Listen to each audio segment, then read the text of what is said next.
আমি নিজে আত্মহত্যা করতে চাইছিলাম ভাই, আত্মহত্যা করে নাই ফ্যামিলির দিকে তাকায় ভাই।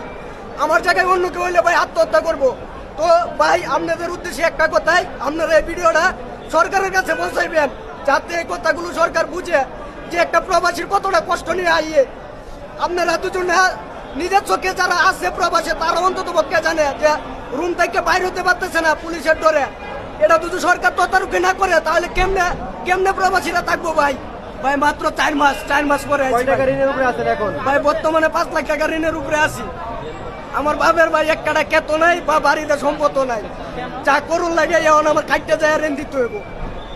ঋণ আমি কষ্ট করে দিলাম, এটা কোনো কথা না। কত লাগে আমার মতো আরো অনেক বাপের ছেলে আছে, ভাই আছে, বন্ধু বান্ধব আছে, আত্মীয় স্বজন, এরাও এইভাবেই আইব। যে আজকে 400 লোক আছে আমার সাথে, হয়তো তারাও এরকম কষ্টে আইছে ভাই।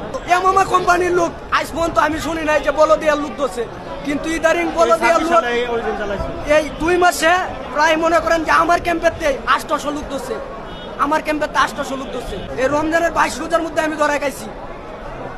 এই রমজান মাসে মনে করেন যে 800 লোক দোষে ভাই। দেখেন ওই যে আমার ডিউটি অবস্থা, আমি রাস্তার মধ্যে ডিউটি করি। বলদিয়ার কাজ এটা সবাই জানে যে রাস্তার মধ্যে ডিউটি করে।